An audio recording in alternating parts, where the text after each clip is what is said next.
আসসালামু আলাইকুম। Learn with Khan YouTube চ্যানেলের পক্ষ থেকে সবাইকে স্বাগত। আমি রাজীব খান, আপনাদের সাথে আছি পুরো ভিডিও জুড়ে। এই ভিডিওতে আমরা শিখব বায়োমেট্রিক কার্ড সম্পর্কে। যেই কার্ডে একজন ব্যক্তির নাম, ঠিকানা, জন্ম তারিখ এবং অন্যান্য ব্যক্তিগত বিস্তারিত তথ্য, তার ফিঙ্গারপ্রিন্ট, তার আইরিশ এগুলো সংশ্লিষ্ট থাকে কিংবা লিপিবদ্ধ থাকে, সেই কার্ডগুলোকে আমরা বায়োমেট্রিক কার্ড বলে থাকি। দেখুন, আমার কাছে একটি ড্রাইভিং লাইসেন্স আছে। এটি আমার ড্রাইভিং লাইসেন্স। এই ড্রাইভিং লাইসেন্সের পিছনে একটি সিম কার্ডে যেরকম সিলিকন চিপ দেওয়া থাকে, এখানেও এরকম একটি চিপ দেওয়া আছে, বায়োমেট্রিক চিপ বলা হয়।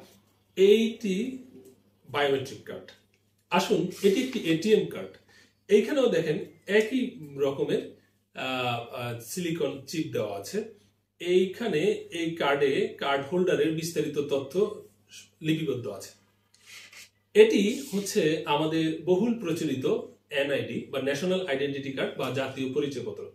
এই স্মার্ট কার্ডের ভিতরে দেখুন, অ্যানালগ কার্ড আর স্মার্ট কার্ডের পার্থক্য হচ্ছে স্মার্ট কার্ডে এই সিলিকন চিপটি থাকবে। এইখানে আপনার বায়োমেট্রিক ইনফরমেশন গুলো এই জায়গাতে সংশ্লিষ্ট থাকবে। এই কার্ডটি হচ্ছে মোটরসাইকেল রেজিস্ট্রেশন কার্ড।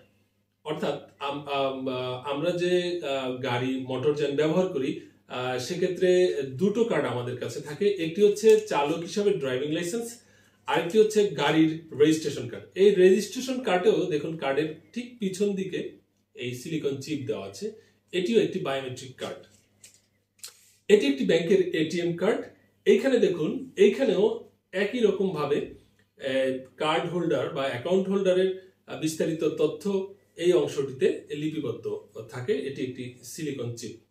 এই কার্ডগুলো বায়োমেট্রিক কার্ড। আমরা সিলিকন চিপ না থাকলেও বায়োমেট্রিক কার্ড চেনা যায়। যেমন এটি ঢাকাতে ব্যবহৃত যে মেট্রো রেলে আমরা দ্রুত চলাচলের জন্য আমরা যাতে উঠে ট্রেন স্টেশনে উঠে টিকিট না কেটে, অর্থাৎ একক যাত্রার জন্য যে বারবার টিকিট কাটতে হয়, সেই ঝামেলা থেকে রেহাই পাওয়ার জন্য দুই ধরনের কার্ড প্রচলিত। একটি র্যাপিড পাস আর একটি হচ্ছে এমআরটি। এই র্যাপিড পাসটির ভিতরে দেখুন, এখানে সিলিকন চিপ না থাকলেও এখানে বারকোড দেওয়া রয়েছে। এই বারকোডেও আপনার বিস্তারিত তথ্য লিপিবদ্ধ থাকে। এটিও বায়োমেট্রিক কার্ড। এরকম এইটা হচ্ছে একটি হসপিটালের কার্ড, বাংলাদেশ স্পেশালাইজড হাসপাতাল।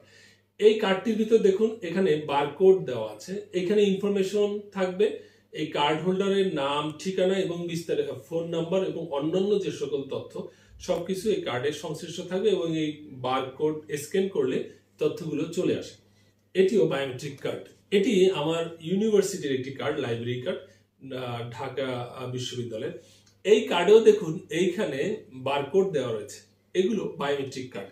আমার এই ভিডিওর উদ্দেশ্য হচ্ছে, আমরা আসলে অ্যানালগ কার্ড আর বায়োমেট্রিক কার্ড চিনবো কিভাবে। বায়োমেট্রিক কার্ড চিনতে হলে বায়োমেট্রিক কার্ডে দুটো বিষয়, একটা হচ্ছে সিলিকন চিপ থাকবে অথবা বারকোড থাকবে। কোনো কোনো ক্ষেত্রে কিউআর কোডও থাকতে পারে। লার্ন উইথ খানের সাথে যুক্ত থাকার জন্য আপনাদের সবাইকে ধন্যবাদ।